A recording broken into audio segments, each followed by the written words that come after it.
کون سے بنیادی مسائل ہیں جو جنوبی ایشیا میں تعلیم کے معیار کو متاثر کرتے ہیں؟ وسائل کا فرق ہے، علاقوں کا فرق ہے، شہری علاقوں میں سہولتیں اور دیہی علاقوں میں سہولتیں فرق ہیں، سو اس کا اثر تعلیم پہ بھی آتا ہے۔ جب بھی ہم ٹیچرز کو ٹرین کرتے ہیں کوئی ایک معیار نہیں ہے، غیر معیاری ٹریننگ، معیاری ٹریننگ اور ٹریننگ نہ ہونا، پہلے آپ ہائر کر لیتے ہو، اس کے مطابق ٹریننگ کراتے ہو اور پھر کلاس روم میں بھیجتے ہو، ویسے تو ہوتا ہی نہیں ہے ہمارے یہاں۔ سرٹیفائڈ ٹیچرز کی کمی ہے ہمارے پاس۔ ہم میں سے اکثر ٹیچر اس بات سے واقف بھی نہیں ہوں گے کہ استاد کو بھی سرٹیفائڈ ہونے کی ضرورت ہے۔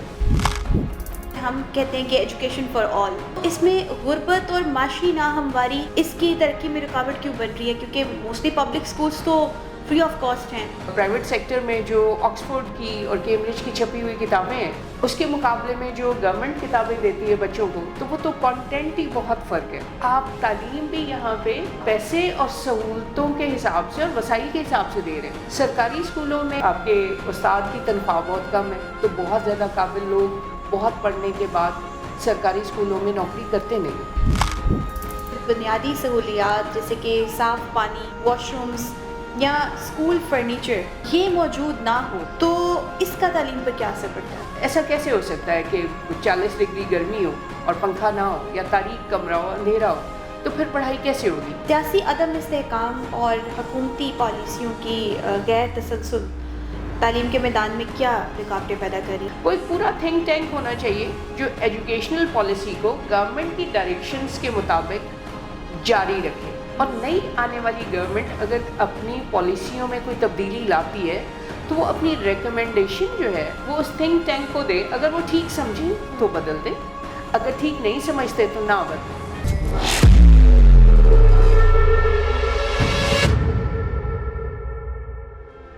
السلام علیکم، میں ہوں ہنا اسلم اور جاوید پبلشرز کے پوڈ کاسٹ باتیں کتابوں کی میں آپ سب کا ویلکم کرتی ہوں۔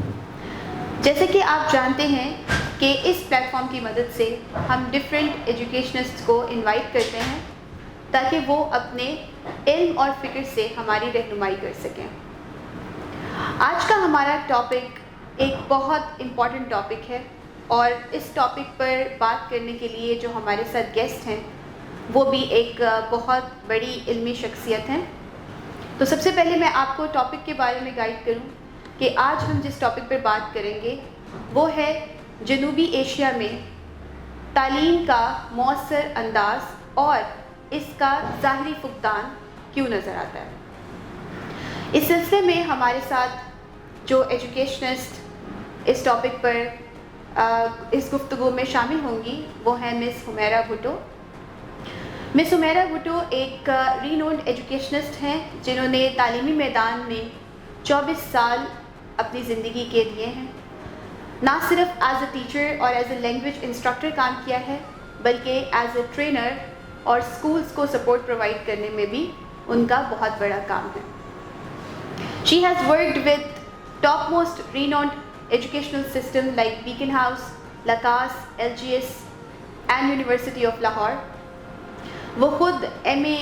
اردو ہیں یونیورسٹی آف لاہور سے، اور اس کے علاوہ ابھی currently she is doing MPhil in educational leadership and management from Beaconhouse National University. Miss Humaira Bhutto کا ایک مؤثر کام جو کہ بہت امپورٹنس رکھتا ہے تعلیمی میدان میں وہ یہ ہے کہ نہ صرف وہ ان رینونڈ ایجوکیشنل سسٹم میں کام کر رہی ہیں، بلکہ اس کے علاوہ وہ پاکستان کے ناردرن ایریاز اور ساؤدرن پنجاب کے ایسے اسکولس جو انڈر پریولیجڈ ہیں وہاں کے ٹیچرس کو ٹریننگ کی فیسلٹی بھی پرووائڈ کرتی ہیں، اور ان اسکولس میں بیٹر ایجوکیشنل اکوپمنٹس کے لحاظ سے بھی کام کرتی ہیں۔ تو چلیں ہم مس حمیرہ بھٹو کی جانب بڑھتے ہیں اور اس پروگرام کا باقاعدہ آغاز کرتے ہیں۔ جی السلام علیکم مس حمیرہ، تھینک یو سو مچ، آج آپ نے اپنا قیمتی وقت ہمیں دیا ہے۔ تو میں سب سے پہلے آپ سے یہ پوچھنا چاہوں گی کہ آپ کے تجربے کے مطابق وہ کون سے بنیادی مسائل ہیں جو جنوبی ایشیا میں تعلیم کے معیار کو متاثر کرتے ہیں؟ جی وعلیکم السلام، اور مجھے بلانے کا بہت شکریہ۔ جنوبی ایشیا جو خطہ ہے، جو علاقہ ہے، یہ دنیا میں تقریباً 8 ارب لوگ ہیں، اور یہ 1.6 ارب لوگ جو ہیں وہ جنوبی ایشیا سے تعلق رکھتے ہیں، اور ہم بدقسمتی سے پسماندہ ترین علاقہ ہے۔ اس میں افغانستان آتا ہے جس میں 30 سال جنگ رہی ہے، پاکستان ہے، انڈیا ہے جن کی آبادی بہت زیادہ ہے اور وہ بہت ساری بنیادی سہولتوں میں بہت پیچھے ہیں، سری لنکا ہے، بھوٹان ہے، نیپال ہے.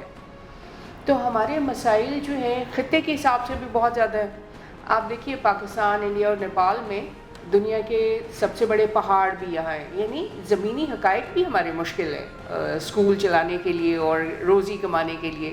ہمارے حالات بھی بہت مشکل ہیں. ایک سب سے بڑا مسئلہ جو مجھے لگتا ہے وہ یہاں پہ ہے وہ یہ ہے کہ جو شہری اور دیہی علاقوں کا جو فرق ہے سہولتوں کا، یعنی دہلی میں یا اسلام آباد میں تو سہولتیں اسکولوں میں بہت زیادہ ہیں اور لیکن وہ اسکول تھوڑے ہیں، آبادی بہت زیادہ ہے. تو جو پبلک سیکٹر ہے وہ جو دور دراز کے گاؤں ہیں یا دور دراز کے پہاڑ ہیں پاکستان کے، وہاں پہ جو پبلک سیکٹر کے جو گورنمنٹ سیکٹر کے اسکول ہیں ان میں سہولتیں نہ ہونے کے برابر ہیں. تو سب سے بڑا تو یہ فرق ہے، جو وسائل کا فرق ہے، علاقوں کا فرق ہے. شہری علاقوں میں سہولتیں اور دیہی علاقوں میں سہولتیں فرق ہیں. اس کا اثر تعلیم پہ بھی آتا ہے کہ آپ کا دیہی علاقے کا بچہ اور شہری علاقے کا بچہ جو ہے وہ بالکل ایک دوسرے سے فرق ہے، اور سہولتوں میں اور علم میں جو ہے وہ فرق ہے. یہ والا ایک بنیادی فرق تو یہ ہے. دوسرا، میں نے جہاں تک بھی دیکھا ہے ان علاقوں میں، میرا تجربہ یہ ہے کہ اساتذہ جو ہیں وہ ان کے تعلیمی معیار میں بھی فرق ہے. یعنی اسلام آباد کا پڑھا ہوا ٹیچر اور اسکردو کا اور گلگت کا پڑھا ہوا ٹیچر برابر نہیں ہے، تو وہ پڑھائیں گے بھی اس حساب سے فرق. لیکن دوسرا فرق یہ بھی ہے کہ ٹیچر ٹریننگ جو ہے وہ اتنی معیاری ہے نہیں، اس کا کوئی اسٹینڈرڈ نہیں ہے.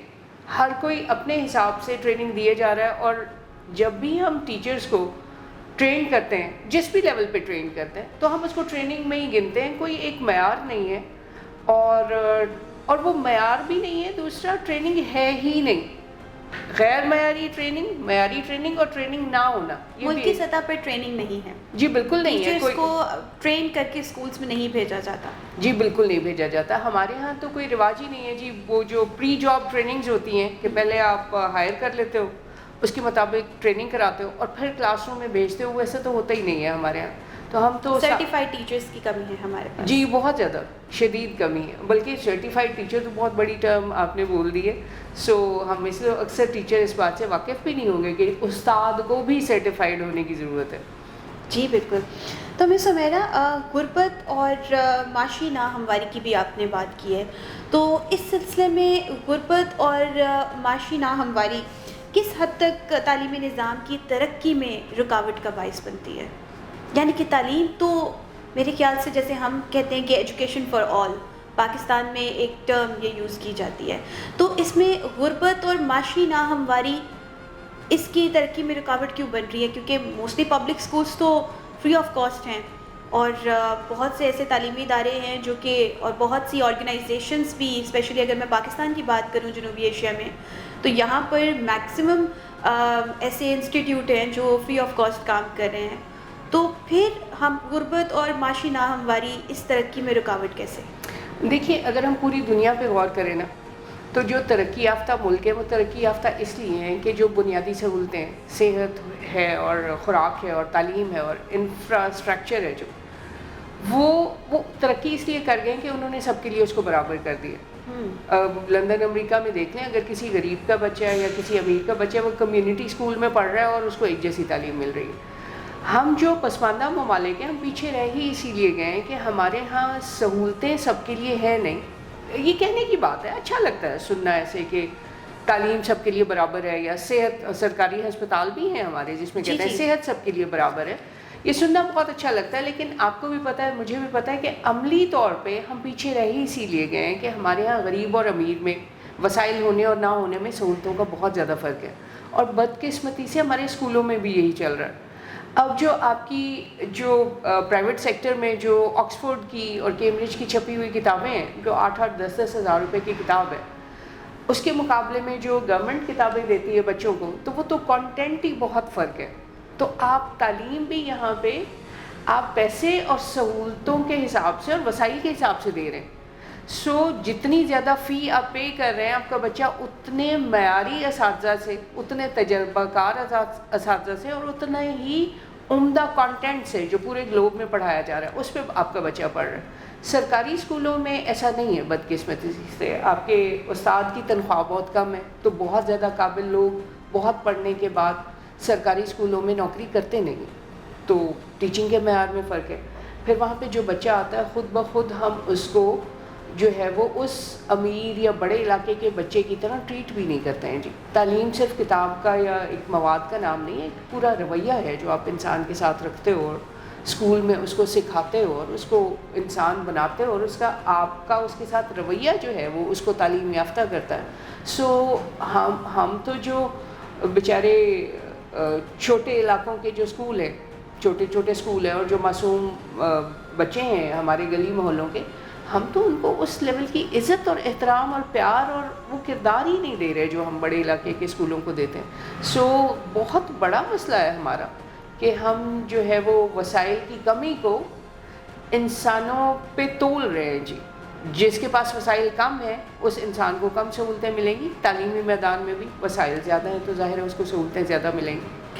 پیرنٹنگ پہ بات کر لیتے ہیں. مس حمیرہ, آپ مجھے گائیڈ کیجیے گا کہ آپ کے خیال میں ان کمیونٹیز میں تعلیمی اداروں کے ساتھ والدین اور معاشرے کا رابطہ کس حد تک مؤثر ہے, اور اس رابطے کا کیا فائدہ اور کیا نقصان آپ کو نظر آتا ہے؟ اچھا, میں یہ سمجھتی ہوں کیونکہ میں نے پرائیویٹ تعلیمی اداروں میں پڑھایا ہے, میں یہ سمجھتی ہوں ہمارے ساتھ تو والدین کا پھر بھی کچھ نہ کچھ رابطہ ہے. ہم سال میں 2 PTM کر دیتے ہیں, پیرنٹ ٹیچر میٹنگ کر دیتے ہیں ہم 2 دفعہ, اور ہم ان سے نصاب پہ اور بچوں کے مسائل پہ بات کرتے ہیں.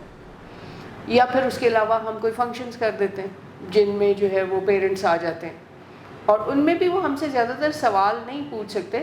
ہم ان کو اپنی کارکردگی دکھاتے ہیں, اورینٹیشن وغیرہ کر دیتے ہیں, ان کو بتاتے ہیں اسکول کے اندر کیا ہو رہا ہے. تو پھر ہمارے جو بڑے اسکولوں کے, پرائیویٹ اسکولوں کے والدین ہیں ان کا تو پھر بھی رابطہ ہے کسی حد تک. وہ بھی کافی نہیں ہے میں سمجھتی ہوں, کیونکہ باہر تو اوپن ڈور پالیسی ہے. جی, آپ بچے کی کلاس میں جا سکتے ہیں, بچے کے ٹیچر سے مل سکتے ہیں وقت لے کے, اور بچے کے بارے میں کوئی بھی سوال کر سکتے ہیں. اور باہر تو زیادہ والدین کو بھی ایجوکیٹ کرنے کا رواج ہے. ہمارے ہاں ایسا نہیں ہے. دوسرا, جو سرکاری اسکول کے اندر ہے, بدقسمتی سے کیونکہ ہمارے پیرنٹس بھی جو والدین ہیں وہ زیادہ باشعور نہیں ہیں. وہ بچے کو استاد کے حوالے اور اسکول کے حوالے کر کے سمجھتے ہیں کہ بچہ اب بالکل ٹھیک پڑھ رہا ہوگا اور بچے کی صحیح تربیت ہو رہی ہوگی, تو وہ استاد کو ہی زمینی خدا مانتے ہیں اور اپنا بچہ استاد کے حوالے کر کے مطمئن ہو جاتے ہیں. والدین کو یہ نہیں پتہ کہ ان کا بچہ جو ہے وہ اسکول کے اندر کیا کر رہا ہے, استاد بچے کے ساتھ کیا کر رہا ہے, اس کو تعلیم صحیح مل رہی ہے یا نہیں مل رہی, یہ سوال کرنے کی ضرورت ہے. اور یہ اسکول جا کے اپنے بچے کو دیکھنے کی, اور گھر جب بچہ آتا ہے تو اس کو سننے کی ضرورت ہے. اب اس کے لیے بھی شعور چاہیے, اور یہ شعور نہیں ہے ہمارے پاس. دیکھیے, ہمارے ہاں بہت معذرت, مسجد کو اور اسکول کو اور ہسپتال کو, ڈاکٹر کو, ان کو ہم آل ان آل سمجھتے ہیں. ہم سمجھتے ہیں وہاں پہ ہمارے ساتھ مریض کے ساتھ جو ہو رہا ہے ٹھیک ہی ہو رہا ہوگا, اسکول میں بچے کے ساتھ جو ہو رہا ہے وہ ٹھیک ہی ہو رہا ہوگا, اور مسجدوں میں مولوی صاحب جو ہیں وہ جیسے پڑھا رہے ہیں, جو بھی کر رہے ہیں اور ٹھیک ہی کر رہے ہوں گے, تو ہم سمجھتے ہیں وہ ٹھیک ہی ہو رہا ہوگا. سو یہ والی چیز جو والدین کے اندر شعور چاہیے, جو ان کی سپورٹ یا جو ان کی سوچ جو ہے وہ نظر آنی چاہیے ایک بچے کی تربیت کے پیچھے, وہ بالکل نہ ہونے کے برابر ہے. اور ادارے بھی والدین کو ایجوکیٹ نہیں کر رہے. بالکل صحیح صحیح فرمایا آپ نے. بنیادی سہولیات کے بارے میں بات کر لیتے ہیں کہ جب بنیادی سہولیات جیسے کہ صاف پانی, واش رومز یا اسکول فرنیچر یہ موجود نہ ہو تو اس کا تعلیم پر کیا اثر پڑتا ہے؟ جی, یہ تو بہت اچھا سوال ہے. تعلیم دینے کے لیے پہلے آپ کو تعلیمی ماحول بنانا پڑتا ہے. یہ ساری چیزیں, صاف پانی, کھانا, اساتذہ کا رویہ, فرنیچر, یہ تعلیم ماحول کا حصہ ہے. اگر آپ تعلیمی ماحول ہی ٹھیک نہیں کر رہے تو پھر اس کا مطلب جو تعلیم وہاں پہ ملے گی وہ کمپرومائزڈ ہوگی, وہ تعلیم بھی ٹھیک نہیں ہوگی. انسان ایسا کیسے ہو سکتا ہے کہ 40 ڈگری گرمی ہو اور پنکھا نہ ہو, یا تاریک کمرہ ہو, اندھیرا ہو, تو پھر پڑھائی کیسے ہوگی؟ دیکھیں, آنکھیں تو روشنی سے ہی جو ہے نا وہ دیکھ سکتی ہیں الفاظ کو, یا جب تک آپ کو ایک بہتر ماحول نہیں ملتا, سانس آ رہا ہو, کوئی کھلا ہوادار روشن کمرے ہوں, تو تبھی بچے کا پڑھائی میں دل لگے گا. اور اس میں جنریشن کا بھی ایک امپیکٹ ہوتا ہے کہ ہماری جو جنریشن ابھی اس وقت ہے ان کو تو یہ سب بنیادی سہولیات اور ایسا ماحول بہت اٹریکٹ کرتا ہے, اس سے ان کی تعلیمی جو ایک اسکل ہے جس کو ہم کہتے ہیں کہ اسکلفل لرننگ, وہ بھی سامنے آتی ہے بہتر طریقے سے. اچھا جنریشن تو میں اس کو اس طرح نہیں کہہ سکتی، کیونکہ یہ والی سہولیات کھلے ہوادار کمرے اور اچھا ماحول اور اچھی فضا یہ تو سب کو ہی ہمیشہ سے چاہیے تھی. فرق صرف اتنا پڑا ہے کہ اب جب بچہ کمپیوٹر کو دیکھ کے اور سیل فون کو یوز کر کے اور گلوب کو دیکھ کے جب کلاس روم میں آ رہا ہے تو اس کو شعور تھوڑا زیادہ آ گیا ہے. اس کو پتہ تھوڑا زیادہ چل رہا ہے کہ اب میرے ساتھ ظلم ہو رہا ہے، یا اس کو پتہ تھوڑا سا زیادہ چل رہا ہے کہ میری کرسی ویسی کرسی نہیں ہے جیسے چائنا یا جاپان میں کسی بچے کے پاس ہے. یا ایون ان کو رنگوں کا پتہ چل رہا ہے کہ لوگوں کی کتابیں جو چھپی ہوئی ہیں باہر کے ملکوں میں وہ زیادہ اچھی ہیں اور میری کتاب اتنی اچھی چھپی نہیں ہوئی، پیپر کی کوالٹی اتنی اچھی نہیں. بچے کو عقل تھوڑی سی زیادہ آ گئی، سو اس لیے ہمارے لیے اور بھی مشکل ہو گیا. بالکل.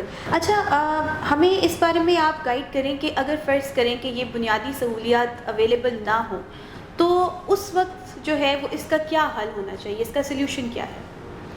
اچھا آپ نے دیکھا ہوگا کہ جو زیادہ تر دور دراز کے علاقوں میں سرکاری اسکول ہیں تو الحمدللہ ایک بات تو ہے کہ ان کا ایریا یا ان کے صحن ہوتے ہیں، ایریا کافی بڑا ہوتا ہے. سو اگر سردیوں کا موسم ہے، آپ کے پاس کلاس روم کھلے اور ہوادار نہیں ہے، اسٹوڈنٹ زیادہ ہے، تو جیسے پہلے ہم دیکھتے تھے آج سے 30-40 سال پہلے اور دیہی علاقوں میں اب بھی ہے، تو ان کو نیچے زمین پہ گھاس پہ بٹھا کے روشن ہوادار کھلے آسمان کے نیچے پڑھا دیجیے، وہ خوش ہو جائیں گے. زیادہ اچھی بات ہے، اور سردیوں میں تو ویسے بھی دھوپ میں بیٹھنا اچھا لگتا ہے.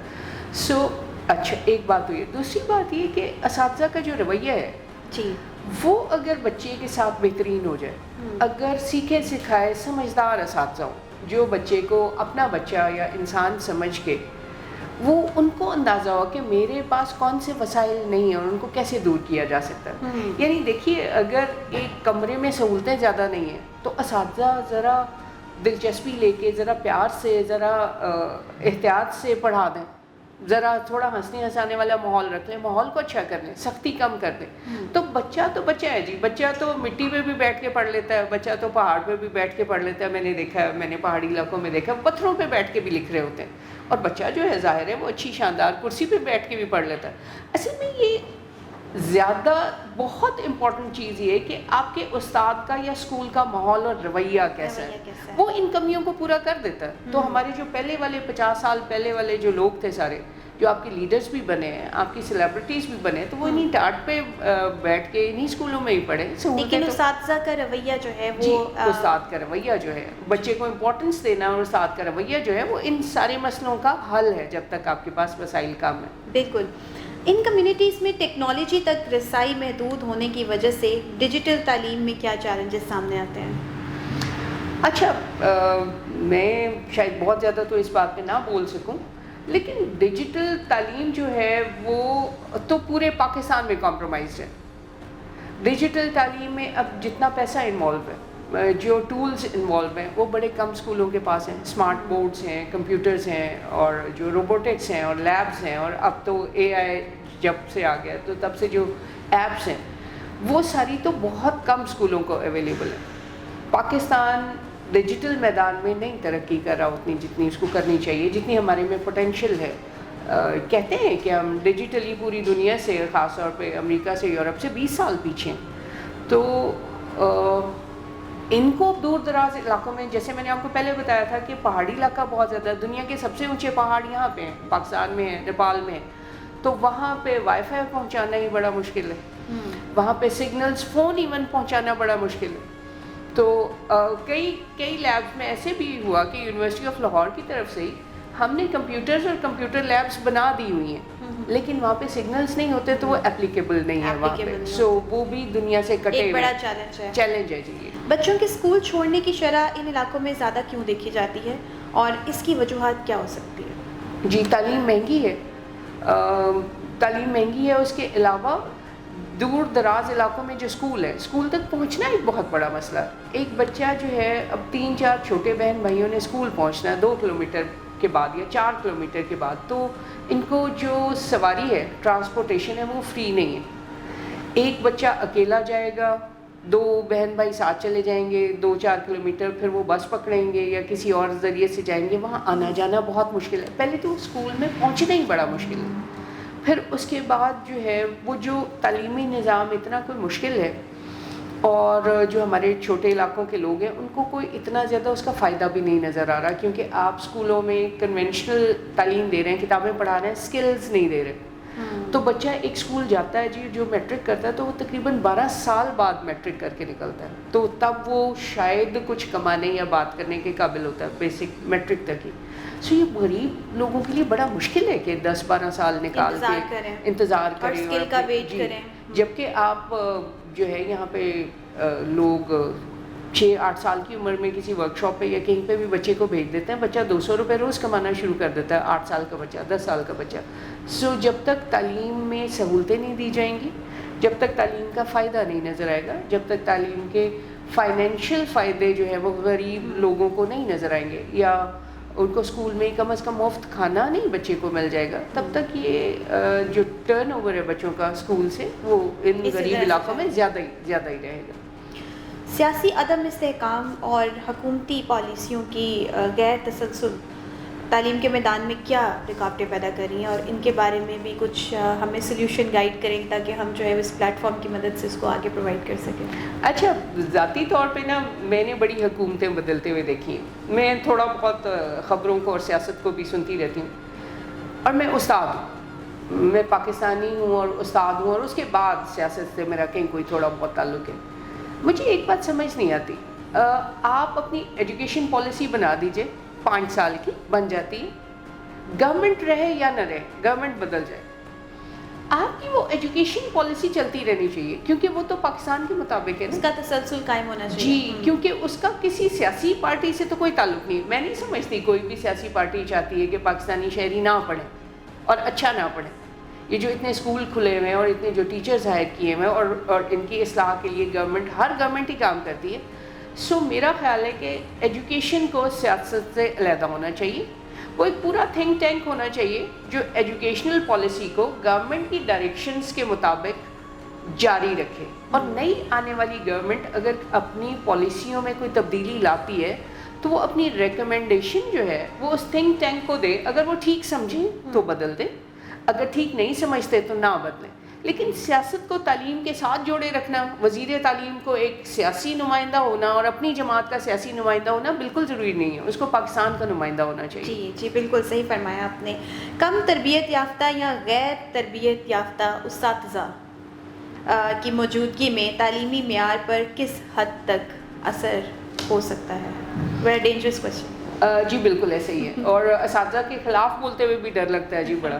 اچھا، لیکن ہے ایسا میری بہن کہ ہم جتنے بھی وسائل لگا رہے ہیں، دیکھیں پہلے ایک عمارت بنتی ہے، پھر ہمارے گورنمنٹ کے دفتر ہیں ایجوکیشن والے، اب کی ایجوکیشن منسٹری چل رہی ہے، پھر اس کے بعد پیسے لگتے ہیں، ان اسکول کالجز کے بلز ہوتے ہیں، ان کے اساتذہ کی تنخواہ ہوتی ہے، کتابیں ہوتی ہیں، جتنے بھی پیسے لگ رہے ہیں وہ سب آلموسٹ بہت حد تک ضائع ہو جاتے ہیں اگر جو استاد جو گورنمنٹ کی پالیسیز، گورنمنٹ کا ویژن اسٹوڈنٹ کو دے رہا ہے اور وہ اس کو پاکستانی یا پڑھا لکھا یا تربیت یافتہ بنا ہی نہیں رہا، تو ادھر اس کے ایک استاد کے پیچھے جتنا انفراسٹرکچر ہے، جتنی محنت ہے، جتنا ٹائم ہے، وہ تقریباً میں پورا تو نہیں کہہ سکتی لیکن میرے حساب سے 70-80% ضائع ہو جاتا ہے. جی کیونکہ ایک اگر کتاب ہی آپ نے پڑھانی ہے تو پھر آپ گھروں میں جتنے بچے ہیں اتنی کتابیں دے دیجئے، وہ بچے گھروں میں بیٹھ کے ماں سے باپ سے پڑھ لیں گے یا ساتھ والے کسی ٹیوشن سینٹر سے پڑھ لیں گے.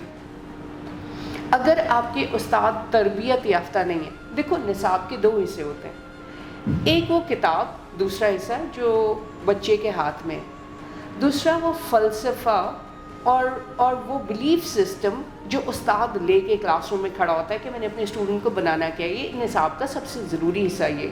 اگر آپ ٹرین ٹیچر نہیں ہیں تو آپ اپنا بلیف سسٹم اور اپنا فلسفہ اور گورنمنٹ کا جو ویژن ہے وہ تو اسٹوڈنٹ کو دے ہی نہیں سک رہے. آپ صرف ان کو الف بے پہ پڑھائے جا رہے ہیں، اور ہمارے بچے پھر پڑھ لکھ تو لیتے ہیں تو لیکن ان کو شعور نہیں ہے، یعنی ان کی تربیت نہیں ہو پا رہی، اور وہ پھر نظر بھی نہیں آتی. جبھی تو آپ کے پڑھے لکھے لوگ بھی نہ لائن بنا سکتے ہیں، قطار بنا سکتے ہیں، نہ جو ہے وہ کچرا زمین پہ نہیں پھینکنے سے رکتے وہ، کیونکہ ان کا وہ بلیف سسٹم ان کو ملا ہی نہیں اسکول سے. صفائی اور طہارت والا ایک پورا بلیف سسٹم ہے جو بچے کے اندر جانا چاہیے، تو وہ تو پہنچا ہی نہیں اس تک. بہت اچھی بات کی آپ نے. سو کیا آپ سمجھتی ہیں کہ والدین کی تعلیمی آگاہی یا اس کی کمی بچوں کی تعلیمی کارکردگی پر اثر انداز ہوتی ہے؟ جی بہت زیادہ. جو والدین ہیں ہمارے اسٹیک ہولڈرز ہیں. ایک طرف اسکول ہیں، اساتذہ ہیں اور بچے ہیں، دوسری طرف والدین ہیں، وہ ہمارے اسٹیک ہولڈر ہیں، بالکل وہ حصہ دار ہیں. اور کیونکہ پاکستان کا جو سوشل کلچرل سسٹم ہے اس میں والدین زیادہ شعور والے اور زیادہ پڑھے لکھے نہیں ہیں. دیہی علاقوں کی میں بات کریں، شہری علاقوں میں تو ماشاءاللہ ہے والدین پڑھے لکھے. اگر پڑھے لکھے ہیں بھی تو ان کی وہ جو توجہ کا ایک ایلیمنٹ ہے وہ اس طرح سے اتنا اثر انداز نہیں ہے اپنے بچے کی تعلیم سے. کیسے ہوگا؟ جو آپ کی گورنمنٹ آف پاکستان کی جو ایجوکیشن پالیسی ہے، یعنی وہ ایجوکیشن دے کے کون سی چیزیں اپنی عوام کے اندر ڈیولپ کرنا چاہ رہے ہیں. وہ ایجوکیشن، پاکستان کی ایجوکیشن پالیسی جو ہے وہ پاکستانی اسٹوڈنٹ کو یا پاکستانی کمیونٹی کو کہاں اور کس طرف لے جانا چاہ رہی ہے. آپ کو وہ گولز پتہ ہے؟ جب آپ کی قوم کو وہ گولز ہی نہیں پتہ کہ میری تعلیم جو ہے، میں تعلیم پہ انویسٹ کر رہی ہوں، لیکن میری گورنمنٹ کیا چاہتی ہے کہ ایک پاکستانی تعلیم یافتہ شہری جو ہے وہ کیسا ہو. اگر آپ کو وہ گولز اور وہ ڈائریکشن ہی نہیں پتہ تو پیرنٹس کیا سوال کریں گے اور اسٹوڈنٹس کیا پڑھائی کریں گے اور ٹیچر کیا پڑھائیں گے. مجھے جو شکوہ ہے وہ یہ ہے، بہت اچھی ایجوکیشنل پالیسی ہے 2015 کی میں نے دیکھی ہے، اس کے بعد 18 کی بھی دیکھی ہے، ابھی بھی 21 والی آخری میں نے دیکھی تھی. بڑی اچھی پالیسی ہے، لیکن وہ عام اساتذہ اور عام شہری تک پہنچی ہی نہیں ہے. وہ کہیں ایک خزانے کی طرح بند ہے، کاغذوں میں، فائلوں میں کہیں بند ہے. وہ عام پاکستانی تک پہنچی نہیں کہ ہم کیوں پڑھیں اور ہم کیوں پڑھائیں. اس لیے والدین کو بھی شعور کی کمی ہے. کچھ لٹریسی ریٹ بھی کم ہے، دیہی علاقوں میں کم ہے، شہری علاقوں میں تھوڑا سا زیادہ ہے. مجھے کیا لگتا ہے کہ یہ اسکولوں کا فرض ہے، گورنمنٹ کو ایک اور پالیسی بھی بنا دینی چاہیے. اور پرائیویٹ لوگوں سے، جو پرائیویٹ اتنے بڑے بڑے ادارے ہیں، ان کے لیے بھی ایک شرط رکھ دینی چاہیے کہ ماہانہ یا 6 ماہی یا 6 مہینے کے اندر ایک دفعہ کوئی کانفرنس یا کوئی اس طرح کا والدین کے ساتھ مل بیٹھنے کا اورینٹیشن یا ان کے ساتھ مل بیٹھنے کا کوئی ایک وقت 1-2 گھنٹے بنا دیں. اور اسکول ان کو ایجوکیٹ کریں کہ پڑھائی ہوتی کس لیے، ہم کیا بنا رہے ہیں بچے کو، اور بچہ کیوں اس طرح کا بنے گا. اور بگن مشن پتہ ہونا چاہیے پیرنٹ کو. بالکل ٹھیک ہے جی. والدین کو، اسکولوں کو اب ایجوکیٹ کرنا شروع کر دینا چاہیے کہ اسکول کس لیے ہوتے ہیں اور والدین سے ہم کیا چاہتے ہیں اور والدین کو اسکول سے کیا ڈیمانڈ کرنی چاہیے. بلکہ میرے خیال سے تو ان پالیسیز کو ان کو ہینڈ اوور کرنا چاہیے پیرنٹس کو، تاکہ ان کو پڑھانا بھی چاہیے اورینٹیشن میں، ان کو ہینڈ اوور بھی کرنا چاہیے تاکہ وہ اس کو دیکھیں اور اس کے اوپر ریسرچ بھی کریں کہ ہمارا بچہ جو اسکول جا رہا ہے تو وہ کیا کرنے جا رہا ہے. پھر مشکل ہو جائے گی نا، اس میں سے غلطیاں بھی بہت ساری نکل آئیں گی. تو اس لیے بھی ہم وہ کاغذ تو دیتے ہی نہیں کسی کے ہاتھ میں. ڈاکیومنٹیشن پہ تو یہاں پہ وہ چھپا کے رکھتے ہیں جی، غلطیاں نکل آتی. بالکل. اچھا مس عمیرہ، یہ علاقائی زبانوں یا مادری زبان میں تعلیم نہ ہونے کی وجہ سے طلباء کو کیا مشکلات پیش آتی ہیں؟ ہاں، بڑا پیارا سوال کیا آپ نے شاید، اور اس پہ بہت کم بات کی جاتی ہے. دیکھو، پاکستان کی جو سرکاری زبان ہے وہ ہے اردو 7 سے 9% لوگ بولتے ہیں پورے پاکستان میں. جی. ہماری علاقائی زبانیں بہت اسٹرانگ ہیں. پشتو ہے اور سندھی ہے اور بلوچی ہے، پنجابی ہے، بہت اسٹرانگ زبانیں، اور ان کے جو بولنے والے بہت زیادہ لوگ ہیں. رچ کلچر ہے جی، رچ کلچر ہے، اور وہ اپنی زبانوں میں ہی جو ہے وہ بات کرتے ہیں گھروں میں. پڑھائی اور زبان کا تعلق بہت گہرا ہے. ایک ہماری غیر سرکاری بہت سپیریئر زبان ہے جس کو ہم انگریزی کہتے ہیں. انگریزی کا اس خطے سے صرف یہی تعلق ہے کہ انگریزوں نے ہم پہ 200-300 سال حکومت کر لی ہے، باقی تو انگریزی کا اس خطے سے ڈائریکٹ تو کوئی تعلق ہی نہیں. لیکن ہماری ساری تعلیم انگریزی میں. ریسرچ یہ کہتی ہے کہ جب بچہ اپنی زبان میں، مادری زبان میں پڑھتا ہے تو وہ پڑھائی جو ہے نا وہ اس کے اندر زیادہ اترتی، اور وہ پڑھائی اس کو سمجھ بھی زیادہ اچھی طرح آتی، اس میں زیادہ اچھا پرفارم بھی کر سکتا ہے. ہم اپنی علاقائی زبانوں پہ توجہ نہیں دے رہے، اس کی وجہ سے بھی ہمارے تعلیمی معیار میں بہت زیادہ کمی ہے. تو آپ کو لگتا ہے کہ علاقائی اور مادری زبانوں میں تعلیم کا ہونا بہت ضروری ہے؟ جی بالکل ہونا چاہیے.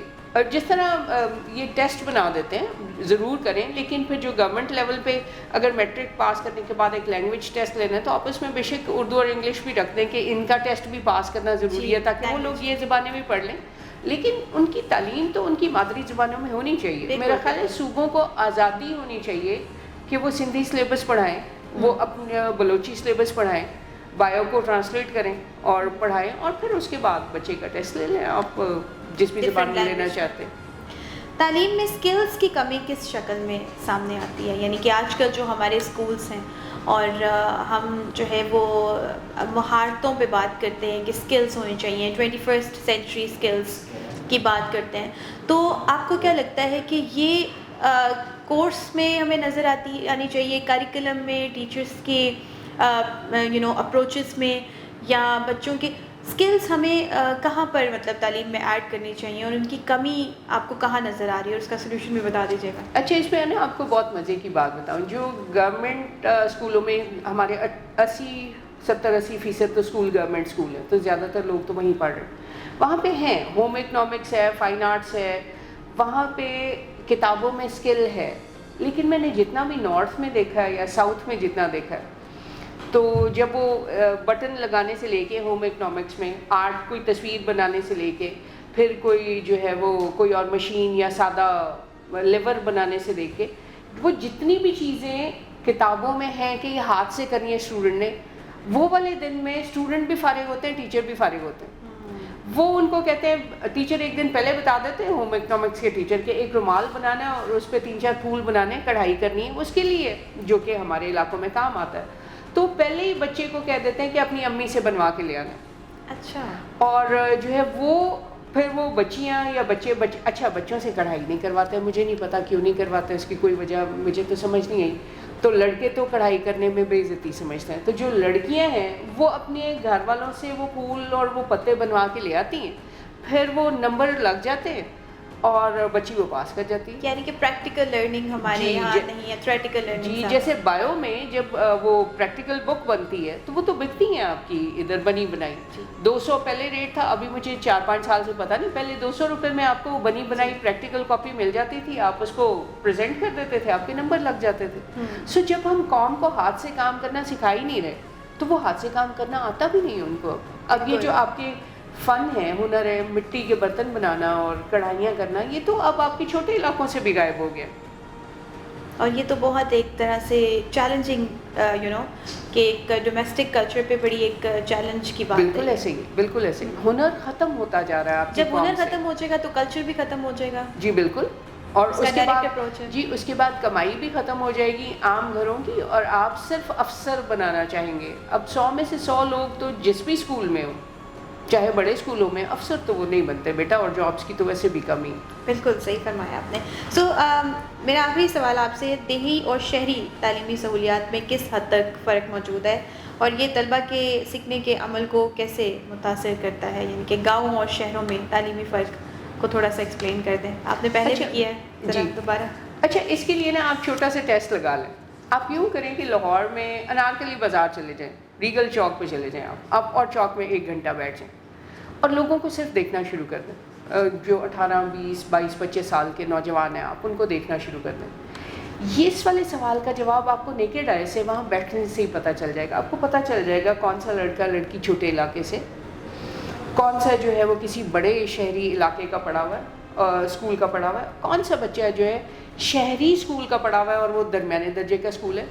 ان کے چلنے پھرنے, بولنے, اٹھنے میں ہی فرق ہے. اور یہ فرق کیوں ہے؟ یہ فرق فطری تو نہیں ہے میرے بچے, یہ فرق جو ہے یہی ریسورسز, وسائل, توجہ, ٹریننگ کا فرق ہے, جو چھوٹے علاقوں میں نہ ہونے کے برابر ہے. ہم مختلف NGOs کی طرف سے بچوں کو اسٹیشنری دیتے ہیں, تو جب ہم دیتے ہیں نا جی اسٹیشنری گلگت سکردو کے علاقوں میں, تو ان کو 6 کلر پینسلز کا ڈبہ ایک چھوٹے بچے کو دیتے ہیں اور ایک پینسل دیتے ہیں. تو اپنے کوٹ کی اندر والی جیب میں چھپا کے نا, تو یوں کر کے بیٹھا ہوتا ہے کہ میری یہ پینسل نا گم نہ ہو جائے, اور وہ سارا سال ڈر کے مارے وہ پینسل شارپ کر کے یوز ہی نہیں کرتا کہ وہ ختم ہو جائے گی. اور یہاں پہ آپ چلے جاؤ, اسٹیپلس چلے جاؤ, آپ کسی بھی جگہ پہ چلے جاؤ, اور وہاں پہ ہزاروں روپے کی, لاکھوں روپے کی اسٹیشنری روز بک رہی ہے, اور آپ کے بچے اس کو شارپ کر کے ضائع کریں. وسائل کا اتنا زیادہ فرق ہے. تو جو بچہ وسائل کی اس کمی کے ساتھ جی رہا ہے اور لاہور جیسے بڑے شہر میں آ گیا, وہ تو خود کو کبھی ایک بلیسڈ بچے کے برابر کھڑا بھی نہیں کر سکتا. اور یہ ہماری نیشن میں یہ فرق نظر آتا ہے. ہمارا تعلیمی نظام اتنے خانوں اور حصوں میں بٹا ہوا ہے, سہولتوں اور پیسوں کے حساب سے اور ٹریننگ کے حساب سے, کہ آپ کی پوری قوم ایک لائن میں کھڑی ہونے کے قابل بھی نہیں ہے. اور یہی وجہ ہے کہ یہی وجہ ہے کہ ہمارے مختلف علاقوں میں ڈیوائڈ بہت زیادہ ہے. میں نے بلوچستان کے اسکولوں میں دیکھا ہے, وہاں کے بچے پھٹی ہوئی چپل بھی ان کے پاس نہیں ہے.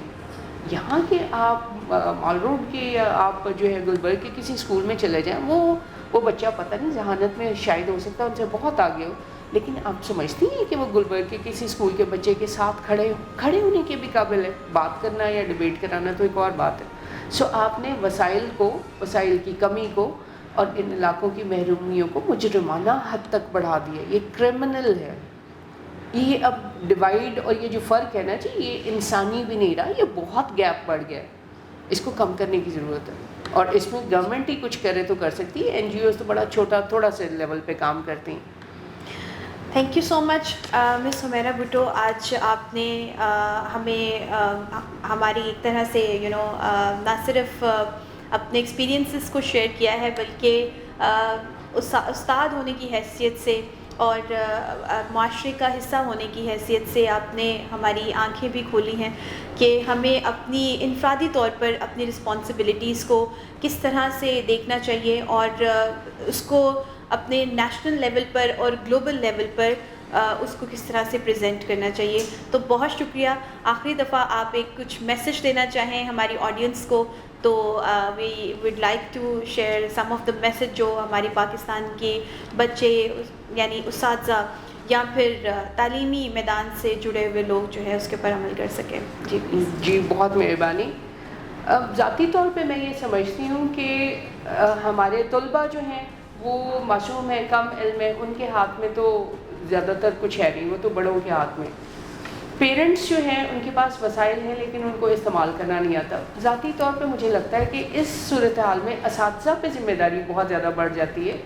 جو میرے جیسے لوگ ہیں جو بڑے شہروں میں خود پلے بڑے ہیں, بڑے اسکولوں میں پڑھے بڑے ہیں, وہ اگر ٹیچرز ان چھوٹے علاقوں میں جا کے ایک ہفتے کے لیے وہاں رہیں اور وہاں کے بچوں کو تعلیم دیں, وہاں کے ٹیچرز کے ساتھ مل بیٹھیں اور ڈفرینسز پہ بات کریں اور اس گیپ کو کم کرنے کی کوشش کریں, تو میرا خیال ہے گورنمنٹ سب سے پہلے اور اس کے بعد اساتذہ سوشل نیٹ ورکنگ کر کے دور دراز کے علاقوں میں زندگی میں 1 دفعہ 2 دفعہ فرض سمجھ کے جو ہے ان علاقوں میں جا کے ان اسکولوں میں بچوں اور اساتذہ سے بات کریں, تو پھر بھی یہ جو گیپس ہیں یہ کم ہوں گے.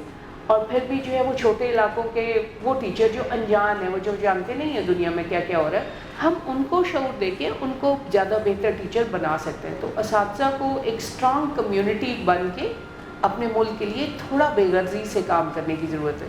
یہ علم دینا اور لینا اس کا پیسوں سے کوئی تعلق نہیں, اس کا نیت, آپ کے ایمان, آپ کے فرض, آپ کی محب الوطنی, آپ کی وطن سے محبت اور بچوں سے محبت کا تعلق ہے. سو اپنا فرض اساتذہ بہت معذرت کے ساتھ مجھے نہیں لگتا کہ فل کیپیسٹی میں وہ اپنا فرض پورا کر رہے ہیں, ان کو بھی کوشش کرنے کی ضرورت ہے. اور ایجوکیشن جو ہے ایک بنیادی ضرورت ہے. ہر ملک کی ہر گورنمنٹ کو اپنی عوام کے لیے ایجوکیشن کو آسان اور سستا کر دینے کی ضرورت ہے. سو ہر ملک میں تبدیلی آ سکتی ہے اور پاکستان میں بھی آ سکتی ہے. شکریہ. تھینک یو سو مچ مس حمیرہ, آپ نے اتنا قیمتی وقت دیا. آج کا ہمارا سیشن نہ صرف جنوبی ایشیا کے بلکہ پاکستان کے مختلف تعلیمی مسائل اور وسائل پر بات کر کے گزرا, اور مس حمیرہ نے اپنی ایکسپرٹیز سے ہمیں بتایا کہ اساتذہ کو اور ملکی سطح پر, انفرادی سطح پر بھی اور ملکی سطح پر بھی لوگوں کو اپنی رسپانسبلٹیز کو کس طرح سے دیکھنا چاہیے اور ان رسپانسبلٹیز کو کس طرح سے پریکٹس کرنا چاہیے. تو میرے خیال سے آج کے سیشن کے بعد بینگ اے ٹیچر ہم ان سب چیزوں کو پریکٹس کریں گے, نہ صرف پیسہ کمانے پر اور انڈرسٹینڈنگ آف کمرشل انڈرسٹینڈنگ کے اوپر توجہ دیں گے, بلکہ ہم اپنا فرض سمجھیں گے کہ ان علاقوں میں جا کر بھی ہم ان ٹیچرز کے ساتھ, ان سوسائٹی کے پیرنٹس کے ساتھ, ان بچوں کے ساتھ جو ہے وہ اپنی ایکسپرٹیز کو شیئر کریں اور اپنی رسپانسبلٹیز کا بہتر استعمال کریں. سو جزاک اللہ, تھینک یو سو مچ. اللہ حافظ.